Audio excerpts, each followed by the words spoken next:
opens. Welcome everybody to Junction Reads last reading of 2021. And I'm excited that it's a collection of short stories by Frances Boyle. Frances, welcome to Junction Reads. Thank you. It's my pleasure to be here. I'm so excited to talk about this collection. But before we get started, I will share an acknowledgement of land for where I am. Feel free, if you're not in Toronto, to share where you are and the Indigenous land upon which you are joining us this evening. We will start with an acknowledgement of this land. Junction Reads exists in Toronto. For thousands of years, it has been the traditional land of the Wendat, Anishinaabe Nation, the Haudenosaunee Confederacy, and most recently the Mississaugas of the New Credit First Nation. I am specifically in Adubagok, the place of the alders in Michisagi language. Both are still home to many Indigenous peoples across Turtle Island, and we are grateful to have the opportunity to work in the community on their territory. Frances Boyle, author of Seeking Shade from the Porcupine's Quill, welcome to Junction Reads. I'm excited to see you here right across from me as opposed to up in the top corner. That's so nice. Before we get into Seeking Shade, I would love for you to share with everybody what you're reading right now. Okay, great. Well, I'll acknowledge first that I'm on unceded, unsurrendered Algonquin Anishinaabe territory, colonially known as Ottawa. And what I've just finished reading yesterday was Clara and the Sun, Ishigero's latest, and which I loved. I had not really connected with his last one, The Very Giant, which was disappointing because all of his other ones have been amazing. And this is just reminiscent of Never Let Me Go, but it's very own. So I've got a very large to be read pile. So I'm looking forward next to diving into Katharina Vermette's The Strangers. Yes. And also a book that I've really been looking forward to by Doreen Negrefa. I'm sure I'm not saying the Irish name right, called A Ghost in the Throat, which is, I've heard so much about it and I'm really excited about both of those books. And are all of them fiction and novels? A Ghost in the Throat is, it's a poetic biography of an Irish poet. So it's I found it in the biography section, but it's very poetically written, and from what I've heard her read from it, it's absolutely gorgeous. Oh, nice. Yeah. Yeah, it's so hard sitting down and trying to pick books to gift people, because of course that's what I do, and I love giving books like that is, one thing but also something else. Kaylee has shared links to all of the books that Frances mentioned just now. Lovely, thank you. So before we get into the reading, you're going to share with us one of the short stories from Seeking Shade. Would you mind if I share your biography with everybody? Please do, yeah. Okay.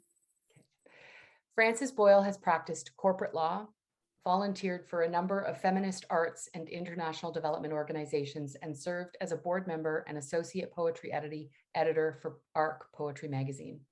She is the author of a novella, Tower, by Fish Gotta Swim Editions in 2018, 2 books of poetry, This White Nest from Quattro, and Light Carved Passages from Bouchek Books, and several chapbooks. Seeking Shade is her first collection of short fiction, and it has been shortlisted for the Danuta Glebe Award and the Relit Award. And it was also awarded the Miramichi Reader Very Best Book Award for short fiction. She lives in Ottawa with her partner and a large standard poodle who believes he is a lapdog. I love every time I read your biography and I read that last line, I laughed. We also have 2 very large dogs who are lapdogs. The dog has currently been banished to upstairs because he would want to make an appearance here, but he does like to be in my lap whenever he can. That is so awesome. I love that. What are you going to read for us today?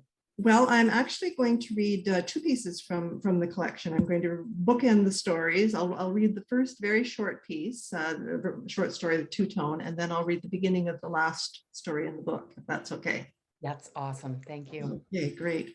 So I'll start off then with two-tone. You are thinking about an oil painting, It is modest in scale. In the foreground sits a little boy, a baby still in a sunsuit. One plump hand reaches towards you. The other hand on the dark green grass propels him forward. The motion is almost visible. In the background, on the level horizon line that is unmistakably prairie, at least to you, is a car, a 1958 Pathfinder, two-tone with fins, though these are small for the era. Beyond it, the distant view is unobstructed, the sky blue with oblong clouds. The painting was made for your brother, a gift from the woman he no longer lives with. It sits on a ledge in his room. There is also a black and white photo on the ledge with the same little boy, your brother, 1 year old, and the same Pathfinder. The photo shows, as the painting does not, the small bauble pom-poms on his white sunsuit and the light in his eye as he reaches forward. The photo shows other things the painter has erased, revised. The grassy stretch is not bare prairie, but a suburban front lawn. And in the photo, the gray roofs of neighbors' houses stretch out beyond the car. Behind your brother, but in the near distance like the car, your mother sits on the grass.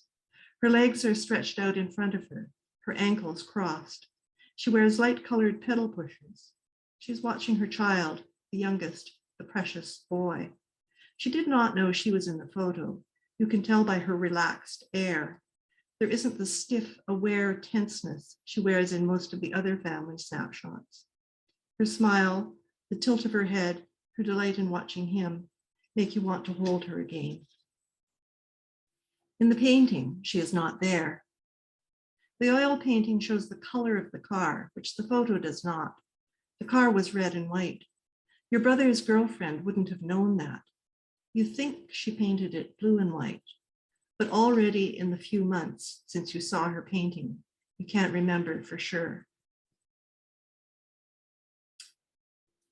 I'm turning next to Fairy Tales for Survivors.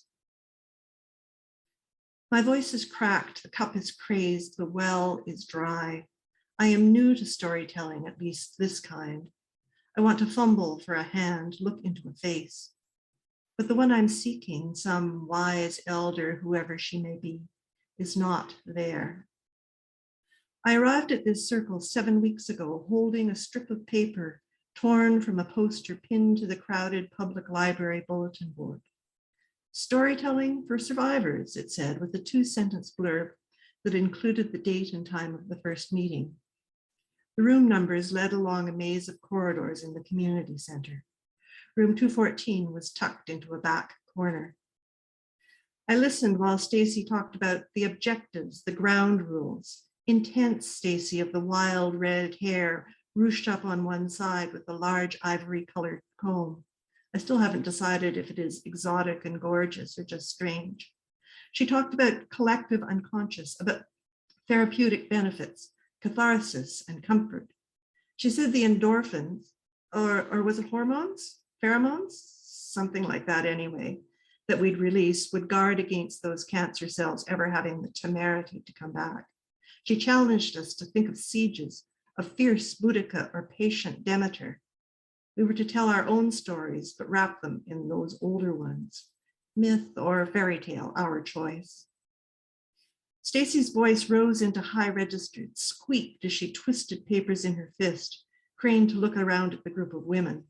The poster hadn't explicitly excluded men, but the prominence of breast cancer on the list apparently had. That first session, she concluded in halting French with a commitment, standard in Ottawa speak, that even though she'd be speaking in English, we should feel free to raise our comments in French. Most of us kept our eyes down and slipped away after the meeting without staying to talk to Stacy or each other. But I did return for the next session and the one after. So did most of the other women. Over the weeks, we've indeed heard some stories, women putting on armor piece by piece to gird themselves like Amazons for months of chemo. Stacy exhorting us to huff and puff and blow the bad cells away. There have been hugs. I wasn't yet a survivor when the group first gathered. My procedure was then still several weeks off. I was in suspended animation, a gathering of dust over my days. I'm still not sure whether I belong. But every week, the circle of those who had told their stories grew and the stories closed round me. I struggled with how I could begin, how to imagine what old tale might jive with my own. The thyroid nodule, a lump in my throat that felt like something caught there. Could that be Snow White's bite of apple and my long, waking somnambulance, her enchanted sleep? No, I decided there was another enchanted sleep that might suit me better, beginning with the old woman at work at her spinning wheel, high in the palace of the princess best known for her 100-year slumber. It was long ago. Ah, the old woman's voice, a croak from a leathery throat. She was older than anyone I'd ever known. Yes, long ago, when my parents, by contrast, seemed so very youthful, tanned, lithe and lean from their jogging, their tennis and their handball. I never fit neatly into their fairy tale world. I'd be brought out for show at their shiny parties, my hand held firmly by my nanny. Don't touch, the constant refrain. I was no anachronism. Most of the children I knew also had nannies, but mine walked me quickly home from school, taught me to politely decline invitations to birthday parties and play dates. I could only watch from my window as kids scrambled on the scrubby ridge that stretched the length of our neighborhood's large backyards like a spine. After one of the early meetings, a cluster of women gathered around Stacy. Most of them had first come to the group with a friend or two, and they've already told their stories, attempting to recast in myth or fairy tale as Stacy wanted. They've shed their tears, had their hugs. Those of us who, like me, arrived alone and sat alone, still hung back. But I heard Stacy explain that she'd been inspired by a workshop where she learned storytelling, and then by an internet article on how recounting stories had been used therapeutically for stroke survivors. And I just knew I had to try, she said, her eyes full but cheeks bravely dry. For my mom, I needed to do more than wear a pink ribbon. I needed to do something for everyone who's been through breast cancer, and for other survivors too. I don't think she realized just how many of us are others. I continued to piece together some kind of story, still wondering how I could paint the most compelling picture. I tried out a version of me, just about to turn 16. I didn't, of course, have a nanny anymore, but I was always aware of the restrictions that bound me. They seemed to have been even tighter of late. Sleepovers weren't permitted, but that had always been the case. Now, even the well-chaperoned dances at my school were out of the question.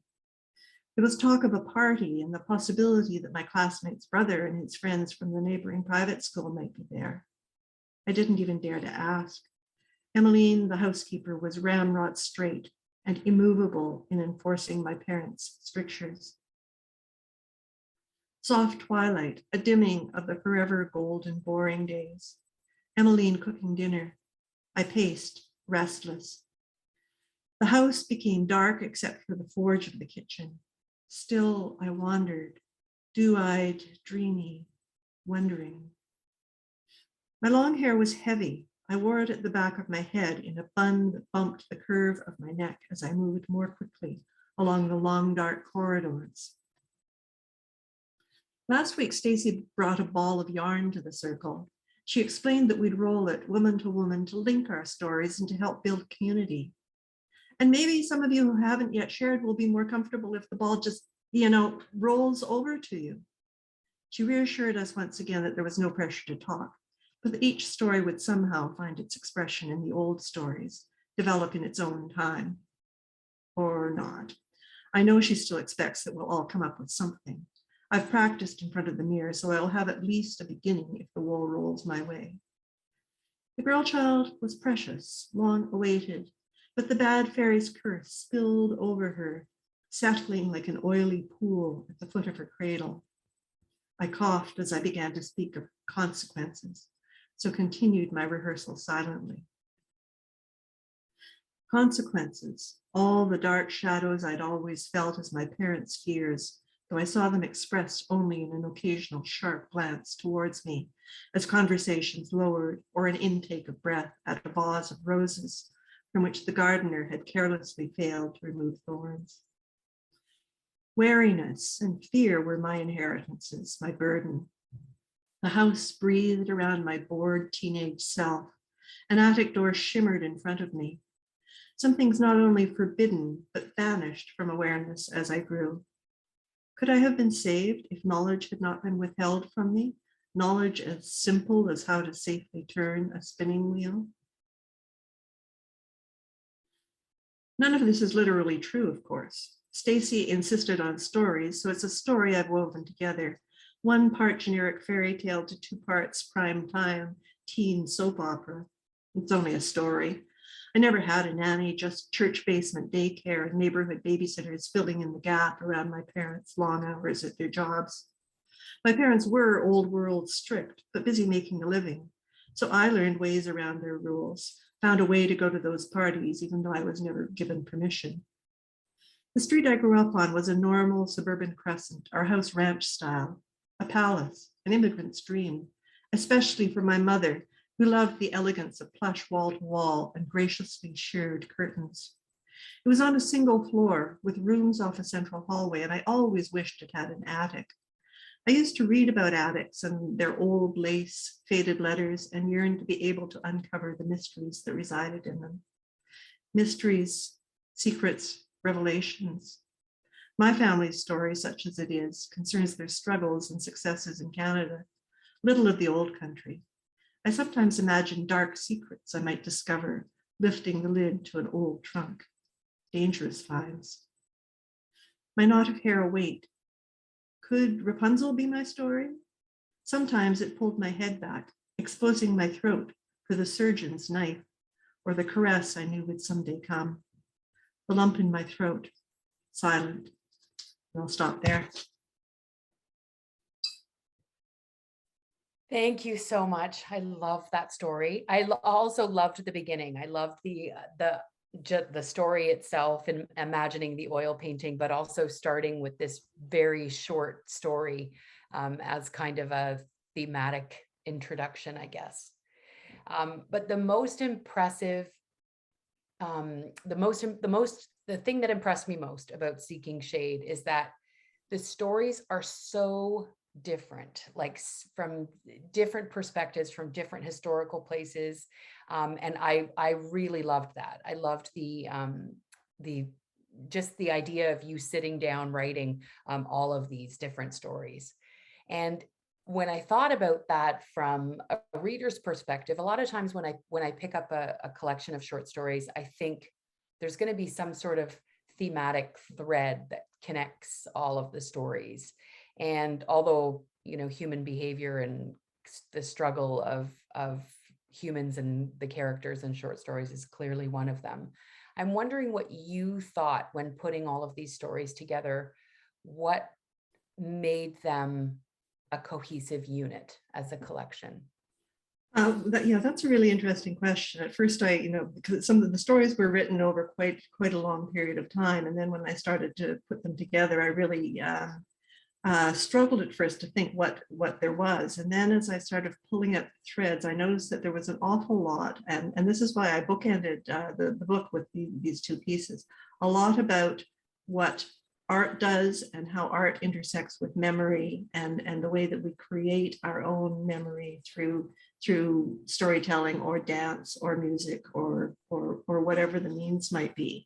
And I think that most of the stories at least touch on that in some way or another. Mm-hmm. And that when you sat down with each of the stories, what comes first? Is it the character or a situation, or is it varied? Like it varies. I mean, some of them are situational. I might take something that happened to me or someone I know, and imagine how it would have gone differently if somebody else had done it, had been in that situation. But very often it comes from a character, and I want to put them in a place and see where they go.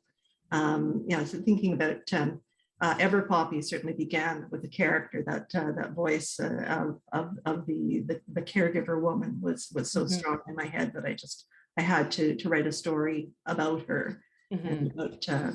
about whatever this mysterious voice, whatever her vocation was, and how it would play out in a world.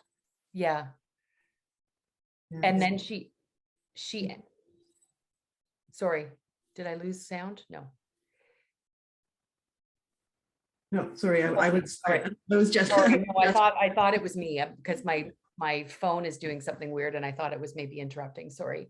And then your, nanny ends up in this very strange, futuristic, dystopian, fantastic, world.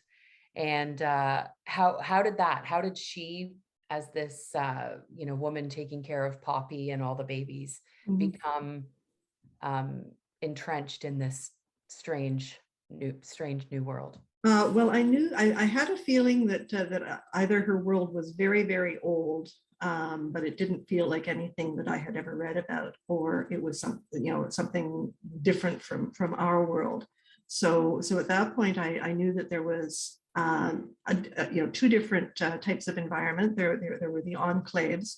And I wrote this long before Yeah. Hunger Games, but I guess so I guess it's not the most novel idea, but that there were people who were living a more traditional life, and the scientists within the enclaves, and so I wanted her to be someone who was bridging that, and the idea, not to do any spoilers, but the idea of sort of a particular kind of genetic modification actually was given to me by another writer.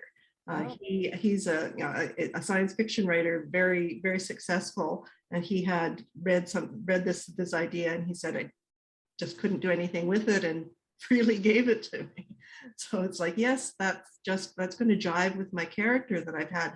Literally, I had a piece of 8.5 by 14 ruled paper with what became the first page or two of Ever Poppy, yeah. through many revisions, but just sort of her character and talking about the blue dress and the beads, Mhm. and and it just seemed to fit so perfectly with the notion that yes, this would be the child she was caring for. Mhm. And the genetic modification chosen for the story, Mhm. it expanded my mind beyond the story. Like, I didn't continue to the next story Mhm. after reading Ever Poppy, because I really started thinking about, oh my gosh, what would happen if we could Mhm. genetically modify human beings this way? Mhm. It's incredible. I'm excited. If anyone after you read the story wants to talk about it, I would love to talk about it, because those stories, I just love it. And so beyond the writing of all of these diverse characters and in very different situations, you have a particular style that exists in a lot of the stories, which is very Hemingway-esque. Not that I'm a huge fan of the comparison, but in sentence fragments and in a very quick, movement from thought to thought. How did you choose the style and the voice for each of these, or did they each I'm going to continue this question too with another question that I have, but how did you choose the voice and the particular style for each piece? Well, I think the style sort of comes as I write it, and as the character begins to develop. I mean, it's something that a lot of writers say, that the character is defining who they are in the way that the story unspools, Mhm. and the plot comes from the character, and the character comes from the plot. So I'm very often sort of dipping into people's consciousnesses, and even sometimes subconscious. So as you're grappling for a thought, the sentence fragments sometimes are the way that Mhm. they come to the surface. And so I think that not wholly consciously, that's what I was doing as I was writing the stories, just placing the characters in the moment, and the Mhm. moment isn't always linear. The moment is not even coherent very often. Mhm. So that's kind of the jagged feel that some of the stories have, Mhm. whereas others are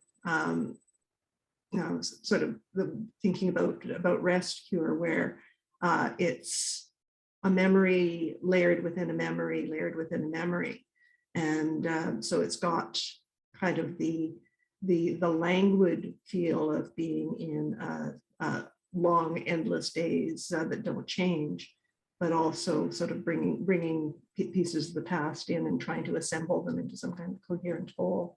Mhm. That's the story that got me thinking about the speed at which life moves, Mm, whether, it feels like it's moving quickly and time's passing in a blink of an eye, or time's passing, as it is for this character towards the end in a very, you know, um, what's the word that you used at the end of that sentence? Sloping, mm, that kind of sloping down perspective that he has. mm, But in that story, you chose the present tense. mm, And so in talking about tense, I feel like choosing the present tense for this story and telling the narrator, or having the narrator tell us his entire life story mm. in such a short space of time, I thought was a really unique way of talking about time, just in choosing the verb tense, just in choosing to include, linearly his entire life story. Did that happen naturally, or? I think it did, sort of thinking about, the perspective of the man at the end of the story Mm, who is, whether it's Alzheimer's or some other disoriented state. mhm, The way I imagine it is that the past is happening in the present for him, and it's mhm, all blending and merging. His days as a kid in the street in Montreal, rapid paced, sort of with a kind of a jogging through it feel. Whereas the nursing home or wherever he is at the end, parallels the sanatorium, so that there's lengthier stretches there, slopes, as you mentioned. Whereas mhm, the middle of his life, again, is I use the railway there to kind of have it pick up, but still be present and still be moving along at that kind of rapid pace through that whole period of his life. mhm. So, the present felt very much like an imperative Yeah. to bring the story where it needed to be. Yeah, no, I thought it was fantastic, and it was without even feeling like, I was being told as a reader. It Mm, was, in the end, like I had been in his entire life the whole time. mm, It was really just the structure and everything. I went back and read it 3 times just to see, how you plotted it out. It was so great, thank you so really much. great. And then there are stories where we get the perspective of a bunch of people. And I think this is when it's done as well as it is in long-term lease. I'm just so impressed in a short span of time, to give 4 different perspectives, um, and yet not a lot of interiority, if you know what I mean. Like, it's like we get their perspectives on their marriages, on their relationships, on their children, on the cottage that they're in, um, but we don't get a lot of interiority. And yet at the end, I feel the weight of their unhappiness without the narrator actually saying that they're all unhappy. Oh, great. Yeah, Yeah. that story, the 2 stories that have alternating perspectives, that one and the title story, Mhm, both of those have probably been through more revisions. Probably, I wouldn't say for sure, probably more revisions than any other stories in the book. mhm. When I first wrote it, I was trying as an experiment to do an omniscient point of view. Yeah. And I got comments from my writers group that I was head hopping and it was inconsistent and they couldn't figure out what was going on. The omniscient point of view is pretty much impossible as far Yeah. as well to do. So I came up with the idea of alternating them and interslicing them. But I did also want to keep it at at a bit of an arm's length from each of them, to tell a lot of the story through dialogue, but also to have their physical sensations very present as they're going through this couple of days in this weekend. So, and I had so this is one of the stories where my wonderful editor at Porcupine's Quill, Stephanie Small, was she helped on many of them, but this was one where she really helped me come to a way that felt right for that particular story. And I love and again, maybe this is me, there may be a lot of people in the world who feel indifferent about off-grid living and being in a cabin in the woods, but I also felt the subject matter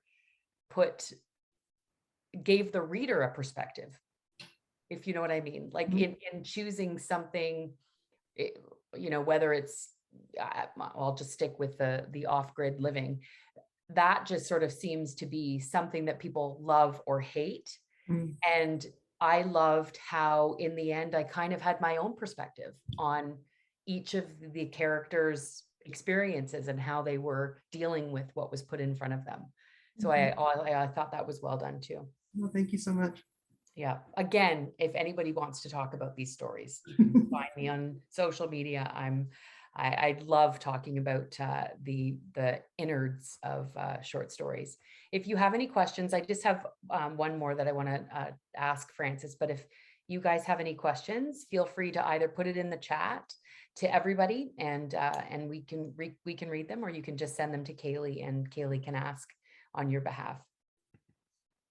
So you mentioned Seeking Shade being one of the stories that you did a lot of work on. I, again, in trying to thread all of the stories together, I'm always interested to know why an author or maybe a publisher or editor chooses to title a book of short stories with the title of one of the short stories. And so I want to ask you about Seeking Shade and if it was your choice or if it was the publisher's choice and why you came to that decision. It was my choice. Stephanie agreed with it, and I had in fact at one time renamed the story Shade so that it would be different from the title, but she suggested that I make them the same so that it would be the titled story. And I the book, as a collection, as it grew, it had a couple of different titles, but this one felt like the right one, not necessarily for the themes that I talked about before, about memory and art and everything, but about the searches that we're all going for something that will protect us or shield us from the harsh sun or whatever the realities of life might be. So yeah, I settled on that after a while, and then I was just delighted with the beautiful Diefenbachia that Devonster came up with as the cover. So I think that Seeking Shade, there are characters who are in a whole variety of vulnerable places in the book, and whether they find the solace or the protection that they need varies, of course, through the stories, and depends what they're looking for as how effectively they're searching and what they're putting their intentions on for what might be protection for them, and how that works out. But I thought it was there in a lot of the stories, and that it felt like the right title. Even the Diefenbachia, as a person who kills plants without even thinking about it, I thought the choice of that on the front cover was great because it's such a resilient plant, and it's probably one of very few that I wouldn't kill. And I love that. Did you choose the Diefenbachia, or was that No, that was Tim Inkster, the publisher at Porcupine's Quill. And he's such a great choice. Designer. Yeah, and that if everyone here has not picked up one or a dozen books from the Porcupine's Pit Quill, you must. They are beautiful collectibles because of the work that goes into choosing the font and choosing the colors and choosing the paper and everything. They really are, you'll never want to let anybody borrow them because they're just such beautiful pieces of art. Yeah, my contract even came on the same gorgeous paper as the book. Oh my God. It's honestly, when you're just holding it, I'm just like rubbing the paper and loving just having it in my hands. It's gorgeous. Kaylee, does anyone have any questions? Yes, we have a question from Deborah Ann. And Deborah Ann asks, Frances, what is your favorite story? You're breaking up a little bit, Kaylee. Did you say what's my favorite story? Yeah, which one was your favorite story? What is my favorite? What is my favorite child? How is that? So hard to say. I mean, I think, gosh. I think, that it would probably have to be Seeking Shade, which I guess is another reason why I chose it for the title. It it feels very close to my heart. But both the characters, both the mother and the daughter, in the alternating perspectives, I feel for them a great deal, and so I also know how much how many versions the story went through. It was initially just from the child's perspective, and then I rewrote it from the mother's perspective, and then I came up with the idea of alternating. But I was like, should I have first person or third person, present or past tense? So there were like probably as many permutations and combinations of tense and person that were possible in this story. So yeah, it was one of these ones that you love because you struggle with and just want to make it do justice to the characters and do justice to the story. So I think I have a favorite. It would be hard to not choose that one too, because of all of the blood, sweat, and tears that went into it. How could you not want it to just continue giving back to you? Kaylee, any more questions? Yeah, is my sound okay this time?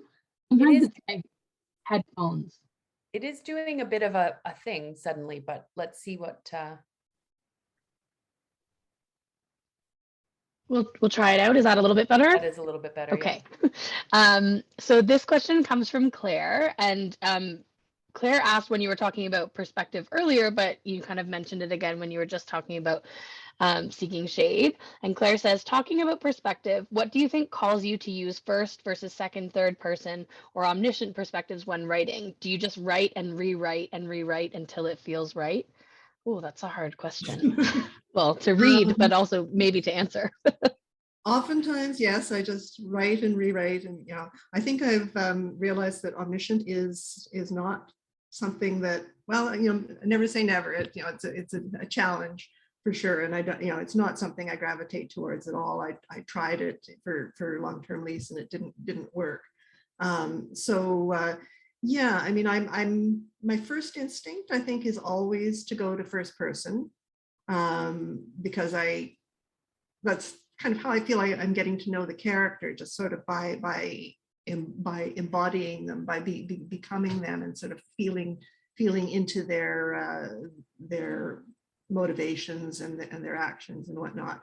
But it's not always the best way to tell the story. So I think I'll for some stories I'll want a little bit of a still third person close. But just that little bit of distance that the third person gives to maybe give a bit of slightly different camera angle, the medium shot as opposed to the close up if we're talking film. And then of course there's the second person that I tried on in a couple of stories, right? So that's a perspective that many people hate, and very legitimately so. But in the story that I read, the two-tone, the opening story, the U is a stand-in for an I, but it's just that attempt to make it a bit more universal. Whereas in Running Through Green, the U is the principal character. Mm-hmm. And that story always, I think it started off, the original, one of the original conceits that the story was built around was, and one of the original titles was Letter in November. And there was a letter which, came out in probably a fairly early draft. But the idea that this was Eileen looking back at her time with Jim and writing to him in this sort of artificial kind of way, imagining his life. But sort of once that starting conceit fell away, it still felt like the way that I wanted to tell the story, and it's I feel like I'm with Jim very closely, but I'm still I'm beside him as opposed to inside him. Mm-hmm. Yeah, that I am a fan of the second person if it's done well. I read I think it's Italo Calvino, but I'm not 100% sure. Now I could probably be mixing him up. Who had a collection of second person stories. Okay. I'll have to research that. Don't take my word for it, people. I will put it on the thing. And the omniscient narrator, again, I totally agree with you, 100% impossible to do unless you immerse yourself in short stories written in the omniscient before you sit down to do it. And William Trevor does that really well, but it's true. Yeah, I'm not, I haven't been successful. I totally agree with you. Kaylee, any other questions? Yes, I also just did a quick Google, and I think you might be thinking of If on a Winter's Night, a Traveler by Italo Calvino. It's written in second person. No, but it's okay. I'll look for it. I think if there's a collection of things that he wrote, but I'll see if I can find it. But this question comes from Tony via Claire. These are my roommates, so they are on the same Zoom account. And Tony says, how do you know when a story is done? Do you rely on editors and readers, or is it just a feeling? It's a bit of both. I mean, there's stories that I have thought were done and sent out to magazines and had them consistently rejected, or was lucky enough to get some feedback that, this would be better if, I think on Rescue, I got the comment that it was maybe too distant. And so I did bring it in closer. And then so to know when it's done, I really I do tend to send it out into the world when it's reached a point where I'm happy enough with it, because I'll never be totally happy with it. I don't know if any writers are happy enough with it that it might find a home somewhere, and also give me a chance to rest and work on something else. So that's sending stories out to magazines and whatnot. In the book, I had, some of the stories, as I mentioned, were, I thought were done, but my editor thought needed a lot more work. So long-term lease and claims is another one where I got an awful lot of help from Stephanie on it. So they're done, as in they're in a book. I think I'm happy with all of them, and I think they're good, my best stories. But are there things I might do differently if I were writing them again now? I think certainly there are. So it's good enough is good enough at some level. If but draft 417 is going to have to do. Yeah. And that it's interesting too, because I thought you were, when I heard the question, I was thinking in my head how some of the stories end, as in Okay. how you know the story is finished. Oh, okay, great. Oh, that's, No, yeah, no, no, I misunderstood the question. Yeah. no, you got the question right. Okay.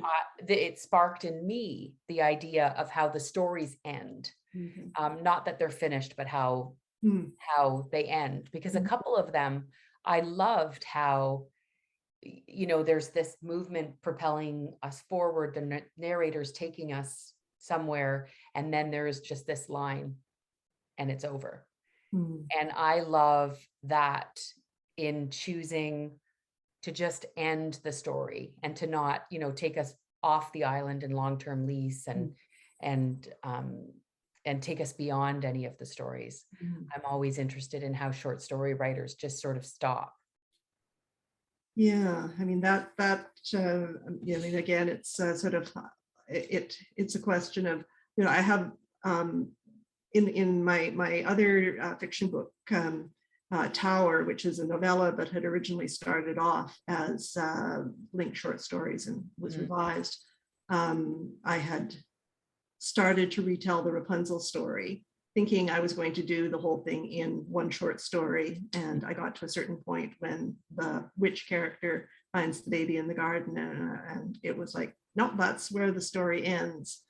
And yeah, I mean, I sometimes it's frustrating if there are stories that feel somewhat inconclusive Mhm. in my own reading, but sometimes it's just right. I just reread George Saunders' The Falls, Oh, yeah. where you go, what happened? Yeah. But it's exactly the right place to end the story.